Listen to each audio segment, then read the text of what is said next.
bonjour à toutes et à tous. Moi, je suis Louis Barrault. Je suis expert des enjeux de transition alimentaire et agricole et j'accompagne depuis une dizaine d'années donc des collectifs agricoles, des marques engagées, des territoires dans la transition. Voilà, sur les sujets d'agroécologie, de transition régénératrice, en matière de structuration de projets, de communication et d'éditorial. Et aujourd'hui, donc j'ai le plaisir d'animer donc ce nouveau rendez-vous d'une série qui s'appelle les itinéraires biorégénératifs, avec un focus aujourd'hui. Donc c'est la deuxième session qu'on organise. La première est déjà sur la chaîne YouTube de Vers de Terre Production. Et donc aujourd'hui, c'est un focus sur les introductions aux pratiques et outils de l'agriculture régénératrice. Un petit mot sur le programme. Donc, ces itinéraires, donc c'est un programme porté par du coup des marques engagées. Donc, on a OE et la distillerie Bel Air. On a un appui technique d'EcoFarm avec Florian et Kevin qui sont aujourd'hui et qui présenteront. Également de la fondation Daniel et Nina Carasso, le soutien d'OMI et donc de Vers de Terre Production pour les moyens techniques et la rediffusion du webinaire. Alors, pourquoi les itinéraires biorégénératifs Donc, c'est un peu une méthode d'accompagnement, on va dire, innovante. Et les webinaires sont là pour documenter au fil de l'eau l'accompagnement au changement voilà, dans les fermes et visent à soutenir donc, les agriculteurs impliqués voilà, dans des filières très locales, de circuits courts, pour accompagner justement le passage à l'action de manière très pratique, pragmatique, pour savoir quelles sont les étapes pour démarrer ce changement de pratique vers des pratiques régénératrices, biorégénératrices. Au menu aujourd'hui, parce qu'il est midi, vous avez peut-être vos petits casse-croûtes à côté et merci d'être là pour ce moment. Donc, on va le partager d'abord avec Florian Barallon, donc directeur technique d'EcoFarm, agronome, qui accompagne depuis une petite quinzaine d'années des agriculteurs voilà, dans cette transition. Donc, on aura 2 temps avec lui. Une première approche, on va dire, plus stratégique, qu'on a appelée sol-plante paysage, qui est un peu la grille stratégique pour à la fois évaluer un système agricole et puis déterminer quelles vont être les actions, les prioriser pour aborder voilà, cette construction de plans d'action opérationnels et pragmatiques pour voilà, sécuriser la transition, faire en sorte que ce soit le plus opérationnel possible. Et puis, des exemples de leviers agronomiques très pratico-pratiques pour passer en agroécologie, toujours avec Florian. Et puis après, donc on aura 2 salles de discussion distinctes pour parler dans une salle de viticulture avec Michael Cyr du domaine des schistes, je le présenterai tout à l'heure, et puis Laurent Bouvin, donc dans la deuxième salle, pour parler PPAM, donc plante à parfum. Et donc Laurent, lui, est sur le plateau de Valençol, dans le Luberon. Et donc on aura ces 2 salles avec des présentations distinctes. Et donc, il y aura un moment où vous verrez un petit pop-up s'afficher et vous pourrez choisir la salle dans laquelle vous voulez aller. Et donc là, on partira pour un temps de 45-50 minutes avec une trentaine de minutes de présentation de la ferme, des itinéraires. Et puis, on se laissera le temps de questions-réponses. Ensuite, on reviendra sur le webinaire en plénière pour faire une petite synthèse avec Florian, avec Laurent, avec Michael, de ce qui s'est dit, des questions qui ont été soulevées. Et enfin, on terminera ce webinaire avec Kevin Brich d'EcoFarm, qui nous présentera du coup la méthode d'évaluation des pratiques d'agriculture régénératrice, premier pas vers la construction d'un plan d'action. Un petit message pour les participants. Donc, au fil de l'eau, n'hésitez pas à poser vos questions dans le chat et on aura des moments où on ouvrira les micros pour pouvoir avoir des interactions, et notamment pendant les séances en salle de discussion avec Laurent et Michael. Donc, il ne me reste plus qu'à passer la parole à Florian, que j'ai déjà présenté. Florian, es-tu là? Et Je je suis pense là. que oui. Bonjour Florian. Et puis je vais te laisser la parole. Donc, deuxième webinaire sur ces sujets d'itinéraire biorégénératif. Donc aujourd'hui, on va rentrer un peu plus dans le concret, l'action. On va être au niveau de la ferme, c'est ça? C'est ça, tout à fait. Tac.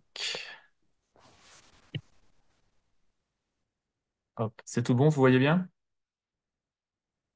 Top, super. Eh ben, je vous déplace. Merci beaucoup, Louis, pour cette introduction. Bonjour à tout le monde. Merci à toutes et à tous d'être présents. Donc, c'est le deuxième webinaire de la série. Je suis très heureux de vous retrouver. Et donc, on va aujourd'hui parler un peu de cette transition agroécologique et des leviers qu'on peut développer. Donc, au programme aujourd'hui, l'approche sol-plan de paysage et puis les quelques leviers que j'ai choisis, sachant qu'il y en a d'autres, bien sûr, mais qu'on on n'a pas le temps de tout passer en revue.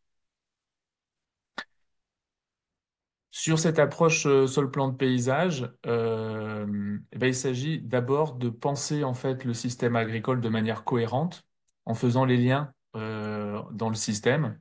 Et donc c'est pour ça que je vous propose une vision, cette vision sol-plan de paysage, comme un peu un point de départ de la conception des systèmes agroécologiques.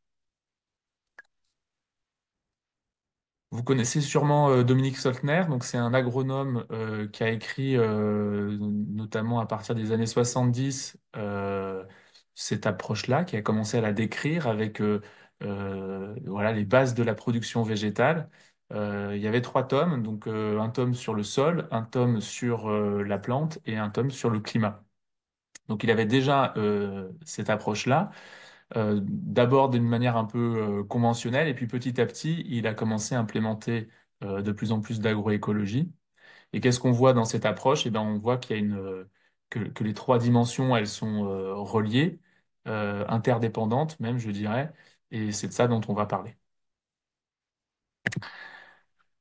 D'abord sur le sol, il est composé à 50% de vide. Ce vide, il est rempli soit par de l'air, soit par de l'eau. Et les 50% qui restent, euh, eh bien, il y en a 5% qui sont des constituants organiques.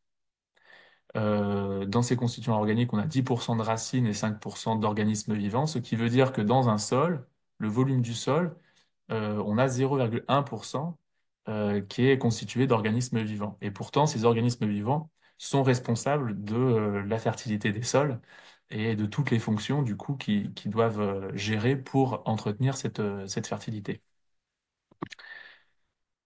Notamment ce rôle de digestion et de recyclage des matières organiques avec deux voies, une voie de minéralisation et une voie d'humification.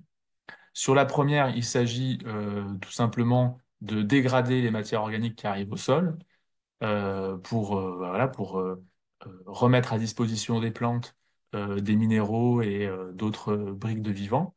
Et puis l'humification, qui est une complexification de la matière organique.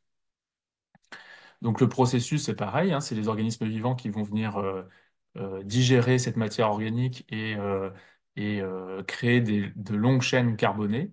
Donc ça va avoir pour effet de stabiliser cette matière organique dans le temps. Et quand même, chaque année, une petite partie de cette matière organique qui se stabilise va être aussi minéralisée pour permettre de la même manière, mettre à disposition des plantes des minéraux et d'autres briques de vivants. Pour établir cette bonne nutrition des plantes, donc il faut des organismes vivants actifs et nombreux. Et pour ça, on va suivre différents paramètres. Des paramètres sur un pilier d'abord biologique, comme par exemple le taux de matière organique, qui est le constituant en fait de l'énergie nécessaire à la nutrition de la vie du sol. On va suivre le C sur N, qui est aussi un indicateur de dégradation de la matière organique. Et puis, on va suivre aussi le pH, qui donne l'environnement racinaire, qui va être favorable ou défavorable à la dégradation des matières organiques et de l'absorption des éléments. Et puis, d'un autre côté, on va suivre le pilier chimique, avec d'autres indicateurs, notamment d'équilibre des éléments dans la CEC, des équilibres entre éléments de calcium, magnésium, par exemple, et puis d'autres éléments minéraux, des éléments majeurs, et puis des oligoéléments qu'il ne faut pas oublier, qui sont tout autant responsables de la bonne santé des plantes. On va en parler juste après. Mais pour que ces deux piliers puissent fonctionner correctement, on en a parlé au premier webinaire, le pilier physique est un élément de base, donc attention à la compaction des sols, puisque s'il y a compaction, le reste ne peut pas fonctionner. J'ai mis ce petit tableau aussi récapitulatif justement pour préciser ce que je voulais dire. Donc, c'est les éléments minéraux et leur rôle dans le fonctionnement de la plante. Et ce qu'on peut voir, c'est que chaque fonction dans la plante est dépendante de plusieurs éléments minéraux. Donc, la nutrition de la plante, c'est pas seulement du NPK, c'est aussi d'autres éléments minéraux. Et s'il y a des déséquilibres, eh bien, les fonctions de croissance, de reproduction, de production de la plante ne pourront pas être tenues. Donc c'est vraiment dans cet aspect global de nutrition qu'on aborde la plante. Pour sa croissance, donc la plante, elle va réaliser la photosynthèse en utilisant l'eau et les minéraux du sol qui ont été rendus disponibles par la biologie du sol, en les complexifiant avec le carbone atmosphérique euh, pour produire des sucres. Et donc ces sucres, ils vont rentrer dans la composition des tissus de la plante, mais il y en a toute une partie qui va retourner aux racines et à l'extérieur des racines sous forme d'exudat racinaire pour nourrir la vie du sol. Donc on estime qu'il y a entre 15 et 85% des sucres produits par la photosynthèse qui se retrouvent dans le sol pour nourrir la microbiologie. Donc vous voyez, il y a toujours des échanges entre le sol et la plante dans un sens comme dans l'autre. Et notamment des échanges d'eau. Euh, Par exemple, voilà, enfin, lorsque la plante fonctionne, elle va transpirer. Cette transpiration, donc, elle va rejeter de l'eau dans l'atmosphère, qui va venir tamponner la température de l'environnement de la plante. Et donc, il y a différentes plantes qui vont transpirer à différentes températures. Donc, c'est intéressant aussi de se poser la question de quelle plante je vais mettre dans les parcelles euh, pour justement continuer de tamponner même quand les températures augmentent. Par exemple, le pommier transpire jusqu'à 32 degrés, le sorgho, le polonia, eux, vont transpirer jusqu'à 38 degrés. Ce qui fait que quand les plantes transpirent, donc ce que je disais, elles tamponnent cette température. Si elles s'arrêtent de transpirer, la température augmente et on va augmenter du coup l'effet de la sécheresse sur les sols. Le paysage, il va avoir d'autres fonctions pour la production agricole. Il va ralentir par exemple les flux d'air avec les haies. Il va infiltrer l'eau. Il va ralentir l'érosion. Il va réduire le rayonnement sur les cultures. Et puis, il va avoir aussi des effets sur la biorégulation en offrant finalement des ressources et de l'habitat à des auxiliaires tout au long de l'année qui vont pouvoir venir réguler les ravageurs des cultures. Quand on dézoome encore un petit peu, au-delà de la parcelle agricole, le paysage, il va avoir d'autres fonctions à plus large échelle, que ce soit sur la circulation de l'eau dans les bassins versants, sur les pollinisateurs, sur les pollutions. Et pour illustrer un peu tout ce propos, je vous présente 4 photos que j'ai prises dans l'Ain, pas très loin de chez moi, quand j'allais chez un agriculteur. Donc là, on était fin 2023. La mousson venait de commencer. On avait eu 200 millimètres de pluie. Et je me suis arrêté à un carrefour et il y avait ces quatre parcelles là qui étaient autour de moi, donc avec des parcelles qui avaient été travaillées pour être semées. Puis un peu plus loin, il y avait cette parcelle déjà toute verte avec ce couvert de sorgho et qui illustre bien finalement ce que je viens de raconter, ce lien entre une gestion du sol, une gestion de la plante et le climat. On voit que finalement le sorgho a permis cette infiltration de l'eau qui était en surplus et qu'on peut tout à fait, voilà, la parcelle est ressuyée, on peut tout à fait rentrer dans la parcelle. Voilà pour cette première partie, Louis. Eh ben, merci, Florian. Euh, une pause s'impose. C'est le. Peut-être une question sur. Bon, j'anticipe un peu, mais euh, c'est un peu aussi l'objet d'EcoFarm. Mais du coup, j'imagine que la mesure est aussi importante de la sélection d'indicateurs, peut-être pour parler. Et on en a aussi un peu parlé pendant le premier webinaire, notamment sur les questions de sol. Mais du coup, un peu ton point de vue sur cette question de mesure, sans trop en dire, parce qu'on va en parler un peu plus tard, mais en tout cas, déjà ouvrir un peu ce sujet. Tout à fait. Ben, c'était un peu le sens de ma diapo là sur les différents piliers chimiques, biologiques, physiques. C'est que à la fois dans le diagnostic de la situation, savoir là où on en est, et puis dans le suivi après, dans le temps, des pratiques qu'on va mettre en place, effectivement, c'est très important de savoir quels sont les indicateurs qu'on va pouvoir suivre, à la fois les indicateurs écologiques et à la fois les indicateurs de performance. C'est-à-dire, c'est quoi la performance pour moi en tant qu'agriculteur? Est-ce que c'est uniquement le rendement? Est-ce qu'on fait rentrer en jeu des questions de temps de travail, des questions de charge de mécanisation, de charge d'intrants d'azote, par exemple? Enfin, voilà. Et c'est tous ces indicateurs-là qui permettent de réfléchir et de penser sa transition. Et les mesures à T0, j'ai envie de dire, quand on se dit, bon, allez, là, je pense que j'ai vu un peu d'érosion ou des sols, comme tu as montré, avec surtrempés. On se dit, bon, il faudrait peut-être faire quelque chose. Quelles sont un peu les premières mesures à effectuer pour se dire, voilà le constat de départ? Ouais. Alors, on le verra au temps de terrain, donc c'est le 25 avril. Euh, mais en gros, il y a deux temps dans le diagnostic. Il y a un premier temps qui est de réaliser en fait un profil de sol. Donc, il s'agit de déterminer déjà où on fait ce profil de sol.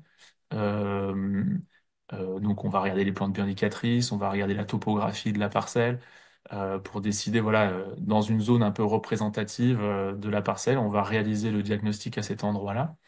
Et donc là, on va relever un certain nombre d'indicateurs, à la fois sur les trois piliers, physique, chimique et biologique, qui vont nous donner tout un tas d'indications sur le comportement, les problématiques de la parcelle, l'historique même des pratiques qui ont été réalisées. Et puis on complète ça avec des analyses de terre en laboratoire qui vont venir étoffer les indicateurs physiques, chimiques et biologiques aussi. Et c'est la combinaison des deux qui nous donne une vision un peu globale de là où on se trouve la parcelle et qu'on peut commencer à discuter justement des pratiques qui peuvent être mises en œuvre. Bah, écoute, je pense que ça fait une transition parfaite sur sur les leviers, donc les leviers régénératifs, mais du coup, qui vont être en fait, des leviers pratiques, c'est ça, pour se dire par quoi on commence et comment on construit son plan d'action, j'imagine. Ouais. Tout à fait. Donc l'idée, c'est de vous présenter quelques leviers qui peuvent être testés et généralisés une fois qu'on a trouvé le bon équilibre dans son système.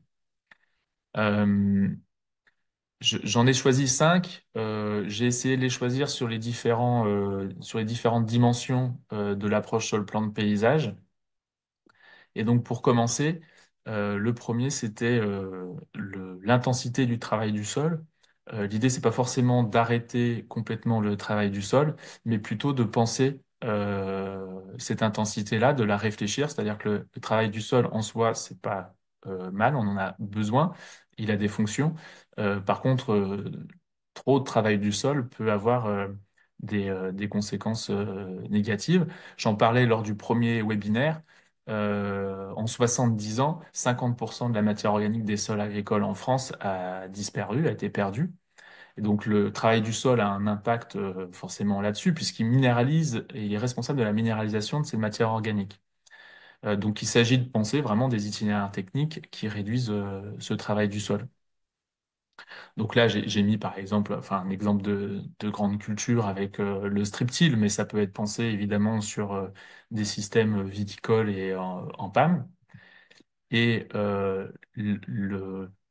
la réduction du travail du sol, en fait, va avoir aussi des impacts sur tout un nombre, enfin, tout un nombre de paramètres autres que juste la matière organique. Là, j'ai pris l'exemple des mycorhizes. On voit que dès qu'on réduit le travail du sol, en fait, on va augmenter enfin, le nombre de mycorhizes, et donc ils se développent. Et les mycorhizes, c'est des champignons qui rentrent en symbiose en fait avec les racines des plantes et qui leur permettent d'aller chercher des nutriments et de l'eau en plus grande quantité. Donc ça veut dire que quand on réduit le travail du sol et qu'on permet le développement de ces mycorhizes, et ben finalement, on travaille aussi sur la résilience des plantes qu'on cultive. On va aussi pouvoir travailler sur les matières organiques. Donc là, il y a deux photos sur la même ferme avec un apport massif de broyat de bois. Et puis à droite, une photo du tas de compost de ce même broyat. Donc voilà, c'est deux types de matières organiques qui peuvent être apportées. Et en fait, ce qu'on voit, c'est que quand on apporte des matières organiques, eh bien, on va avoir un effet direct sur la biomasse microbienne. Donc elle va augmenter cette biomasse microbienne, ce qui va permettre voilà, de recycler ces matières organiques et ensuite bien sûr de nourrir les cultures. Il y a une dimension aussi un peu de phytoprotection, je vais dire, de cette biomasse microbienne parce que voilà, les microbes, ils sécrètent aussi des substances antibiotiques, ils vont occuper aussi des niches écologiques contre des potentielles maladies. Voilà, et ce qu'on voit aussi, c'est que le type de matière organique qu'on apporte va avoir aussi des effets différents. Là, en l'occurrence, quand on apporte des fumiers, le fumier il va avoir un effet boostant sur la biomasse microbienne, euh, à la fois sur sa dimension un peu plus carbonée que le compost, parce que le compost a déjà digéré une partie de son carbone, et aussi parce qu'il est riche en azote et que la biomasse microbienne a aussi besoin d'azote pour constituer ses protéines. Troisième levier, c'est celui des couverts végétaux. Alors, on peut choisir les couverts végétaux pour tout un tas de raisons et d'objectifs qu'on souhaite remplir, que ce soit pour la biodiversité, la structuration du sol, la portance, la filtration de l'eau, la nutrition de la vie du sol, l'apport d'azote. Là, vous avez deux exemples. Un exemple d'un couvert qu'on appelle biomax, c'est-à-dire avec tout un tas d'espèces, 10-12 espèces. Et puis à droite, vous avez un autre couvert de radis fourragers dans une jeune plantation qui permet d'occuper rapidement l'espace et d'apporter de la matière organique au sol. Et deux tests bêches qui ont été réalisés dans chacun de ces couverts. Et vous voyez tout de suite en fait l'effet du couvert sur la structuration du sol qui permet d'avoir voilà, un niveau voilà, le pilier physique du sol qui est extrêmement bon. D'autres exemples, pardon, sur, excusez-moi. D'autres exemples sur la vigne et sur les PAM. Donc là, vous avez un exemple d'une vigne avec un couvert de seigle forestier et de févrole. Donc le seigle forestier, lui, va apporter le volet carbone au sol, la nutrition du sol, et puis la févrole, l'azote pour la vigne. D'autres exemples sur les PAM, assez différents. Vous avez la double culture avec des céréales qui permettent de produire aussi une autre culture. Puis vous avez d'autres couverts qui vont permettre de la lutte contre l'érosion ou aussi la nutrition de la vie du sol. Je vais pas forcément rentrer dans le détail de ce tableau, mais en fait, l'intérêt aussi de choisir ces couverts enfin les plantes qui sont dans le couvert, les espèces, parce que chaque espèce va avoir aussi des impacts sur la vie du sol. Une espèce va pouvoir développer plutôt tel type de micro-organisme plutôt que tel autre. Donc c'est intéressant aussi de réfléchir la conception de ces couverts dans ce sens-là en fonction de l'objectif qu'on recherche. On dézoome un peu, on passe maintenant sur le volet plus paysager. Donc, comme je l'évoquais un peu plus tôt, il s'agit de construire un paysage autour et dans les cultures qui permettent d'offrir le gîte et le couvert à la biodiversité fonctionnelle, celle qui va nous servir dans la régulation des populations de ravageurs. Et j'ai pris deux exemples pour illustrer ça. Donc, il y a une étude qui a été réalisée entre 2018 et 2021 par l'INRA, l'ITABL, le CIVB et puis la LPO, et qui a montré que la présence de chauves-souris sur les parcelles permettait de réguler les populations de vers de grappes du raisin. Donc voilà, un effet intéressant aussi de conception paysagère égale biorégulation. Et puis sur l'autre exemple, donc là c'est le CRIEPAM qui a fait une étude sur l'effet découvert sur les populations de cicadelles, et on voit que quand le sol est relativement bien couvert, eh bien on a 50% de moins de présence de cicadelles. Donc c'est en général ce qu'on observe dans les essais qui sont réalisés. Mais pour vraiment pouvoir jouer ce rôle-là, il faut vraiment penser la conception du paysage dans le temps, c'est-à-dire qu'il n'y ait pas de rupture de nutrition des auxiliaires, qui est vraiment tout le temps de la nourriture pour eux. Et le dernier, qui est la place de l'arbre dans le système. Donc là, j'ai pris quelques exemples en viti, en PAM, avec des oliviers, avec des amandiers. Euh, pour vous dire que l'arbre, en fait, a de nombreux intérêts dans le système agricole. J'ai décidé d'en présenter deux en l'occurrence. Le premier sur les populations de lombriques.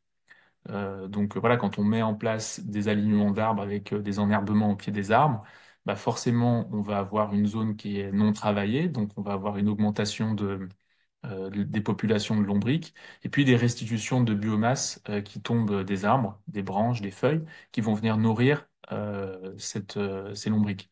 Et donc, ils vont avoir un effet, après, ils vont aller coloniser un peu plus loin dans les cultures, ce qui fait que voilà, l'arbre a aussi cet intérêt-là. Et puis, le petit graphe en bas à droite, je ne vais pas trop rentrer dans le détail, mais c'est sur la régulation du vent dans les parcelles. Donc, en fonction de la hauteur et de la porosité des haies, on va avoir une réduction de la vitesse du vent et puis une protection sur plus ou moins de longueur par rapport après la haie, en aval de la haie. Et donc ça, c'est tout l'intérêt de ce que je disais tout à l'heure, de limiter l'assèchement des terres par le vent. Donc il s'agit vraiment de restaurer ces différentes fonctions dans l'agroécosystème pour plus de résilience. Voilà, quelques petits leviers qui peuvent être testés chez vous, toujours avec les bons indicateurs de suivi pour valider au fur et à mesure en fait l'avancement et puis valider les itinéraires techniques qui vous semblent pertinents. Et puis ensuite, on va pouvoir les déployer à plus grande échelle. Merci à toutes et à tous pour votre écoute. Eh ben, merci Florian. N'hésitez pas à poser vos questions dans le chat de discussion. Voilà, on pourra les prendre au fur et à mesure.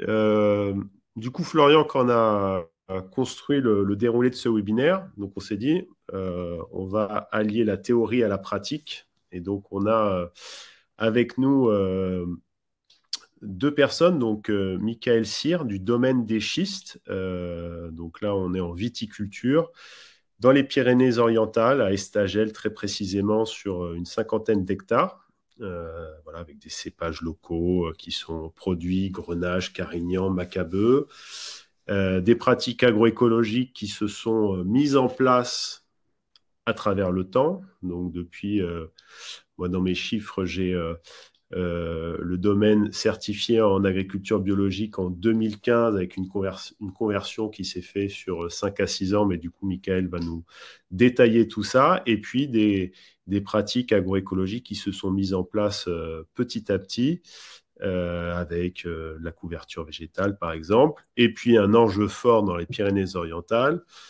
qui est la question de la sécheresse et de l'eau. Et du coup, on va voir précisément comment ces leviers techniques aussi peuvent s'adapter plus ou moins en fonction du terroir et de l'évolution des climats.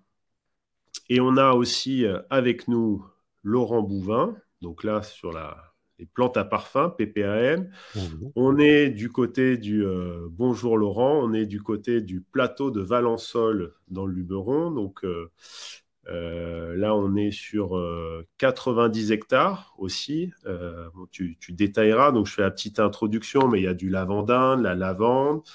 Euh, Dans mes notes, j'ai aussi, tu fais de la céréale, de l'orge, il y a des oliviers. Mais bon, on verra tout ça. Et donc, pareil, avec une évolution des pratiques qui s'est fait dans le temps. Donc, dans mes notes, pareil, j'ai une conversion à l'agriculture biologique démarrée en 2006, finalisée en 2009. Euh, Diversification des cultures et puis tout un volet sur la protection de la biodiversité. Et du coup, avec un angle fort, c'est comment on concilie la production et puis cette protection de la nature, de la biodiversité, de l'environnement. Peut-être, Florian, qu'est-ce que, pour nous qui étions dans l'autre salle, quels sont les si tu devais faire une petite synthèse avec Michael de ce que vous êtes dit. Moi, ce que je retiens un petit peu de la pratique de Michael, déjà un point de départ, la problématique qui était la problématique de l'érosion, du changement climatique et voilà, de la fertilisation aussi des vignes. Et du coup, le basculement petit à petit dans des itinéraires techniques qui intègrent de plus en plus de couverts végétaux avec cette dynamique vraiment liée au contexte méditerranéen de semer le plus tôt possible pour pouvoir profiter des premières pluies. Donc peut-être même de devoir semer avant même de vendanger. Euh, donc il a même pu construire un semoir sur plusieurs années parce qu'il y a des effets aussi d'expérimentation sur le matériel. Et puis, la destruction des couverts, aussi à réfléchir dans ce contexte-là qui est très limitant, on va dire, sur l'eau. Et donc avec ces questions de destruction tardive qui peuvent aussi pomper trop d'eau et laisser pas suffisamment d'eau pour la vigne. Et en conclusion, des taux de matière organique qui augmentent petit à petit et avec un seuil visible, on va dire, de plus 0,5% de matière organique où la vigne a plus de vigueur, plus de bourgeons et potentiellement aussi plus de rendement. Voilà. Ok, merci. Mais Michael, tu veux ajouter quelque chose? Je pense que non, c'est bien synthétisé. Ouais. Bon, nous, on a fait vraiment un focus sur les sols parce que bon, le changement climatique, c'est ce qui nous tracasse le plus en ce moment. C'est cette désertification un petit peu du Roussillon. Donc, c'était comment conserver l'eau le plus longtemps dans nos sols, quoi. Voilà. Hmm. Et c'est ce qui nous a guidés jusqu'à maintenant. Et heureusement qu'on est déjà dans cette dynamique-là parce que voilà, ça va s'intensifier. Donc, on est déjà, disons, sensibilisé et en marche pour l'affronter, quoi.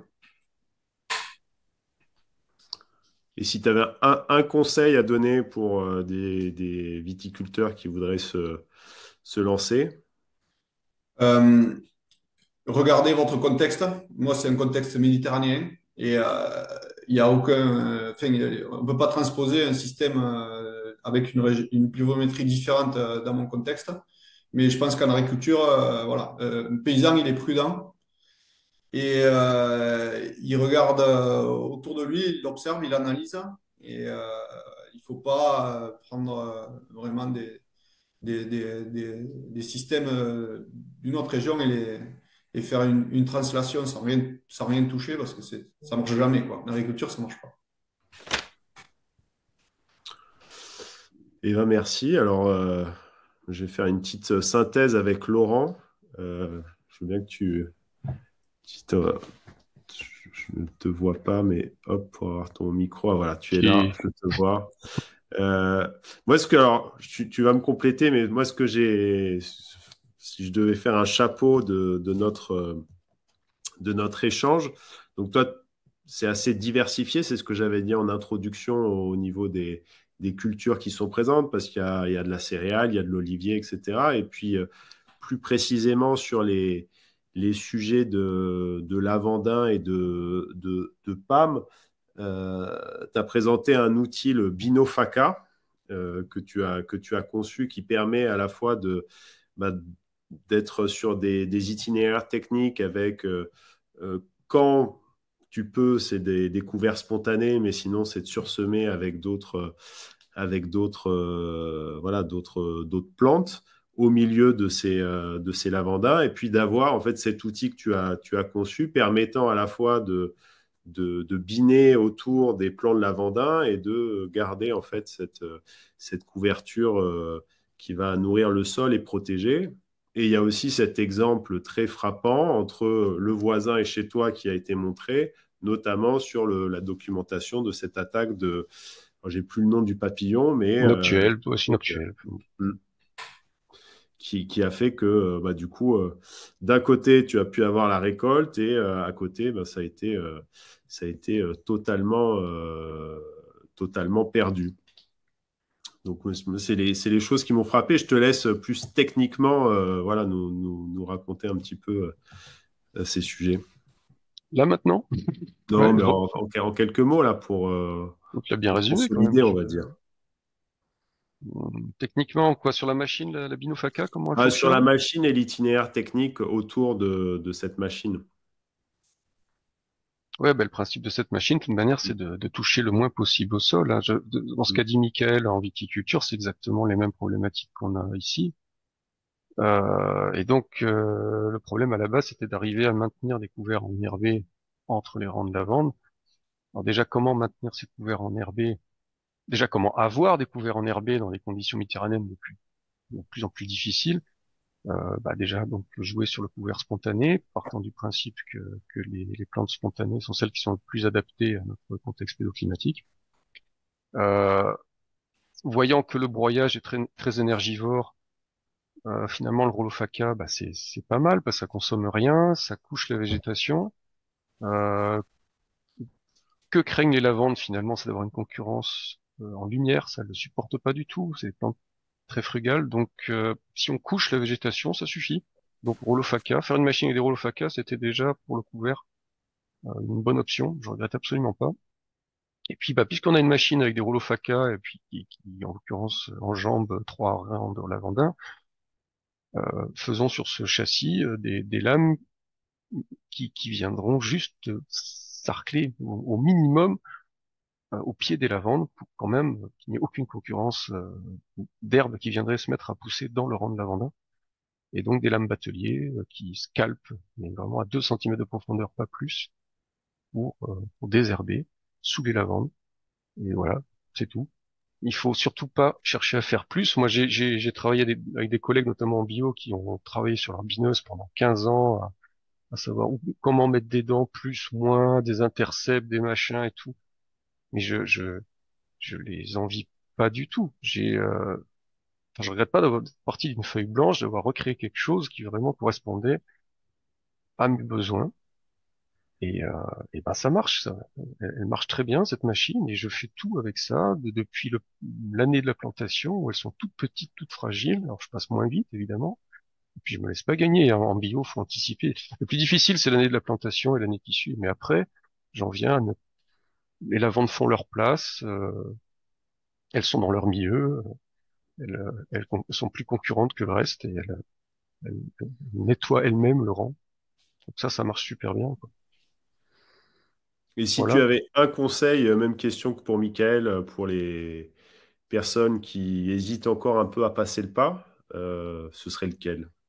Bah, ça dépend de quel pas on parle. Mais déjà de l'agriculture bio de conservation, euh, Michael disait faut pas transposer un système d'un autre parce que oui, les contextes sont différents.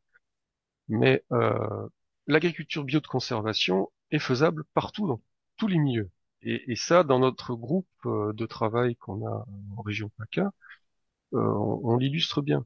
On fait tous dans notre groupe de l'agriculture bio de conservation des milieux très différents, avec des techniques différentes. Mais les techniques ne sont pas forcément transposables, mais il y a des idées à prendre chez l'un, chez l'autre, en restant sur les bases de l'agriculture bio de conservation, avec le respect maximum du sol et la fertilisation la plus autonome possible. Enfin, voilà. Donc, ne pas avoir peur de l'agriculture de conservation. Ouais. Où qu'on soit en montagne ou au bord de mer ou en Haute-Provence.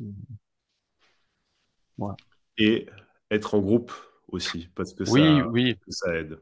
Mm.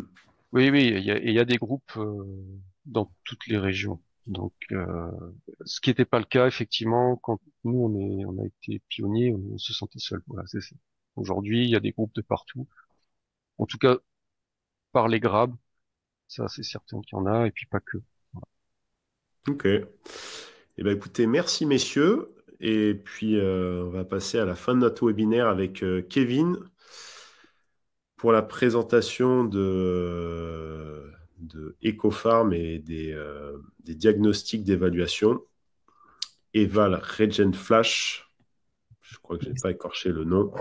Et je vais te laisser la parole peut-être pour nous présenter. Je crois que tu vas nous présenter l'outil très concrètement, Ouais, nous dire comment ça fonctionne. ouais, directement. Et pour reprendre un peu de hauteur, comme c'était mon rôle sur le premier webinaire, vis-à-vis pardon, de la suite du programme.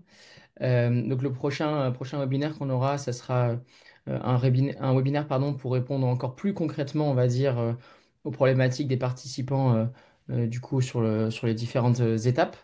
Et donc, pour ça, on a proposé de s'appuyer sur un outil que nous avons développé du coup chez EcoFarms qui s'appelle en effet l'évaluation Regen Flash. Donc, c'est un modèle d'évaluation rapide, donc en fait en moins d'une demi-heure, qui va permettre d'évaluer les performances de l'exploitation agricole sur. Aujourd'hui, on parle beaucoup de régénération. Nous, notre vision de la régénération chez EcoFarms, c'est l'amélioration des performances sur les trois dimensions, on va dire, d'une exploitation agricole. Évidemment, le volet économique, le volet social, le bien-être des salariés, le lien avec le territoire, etc.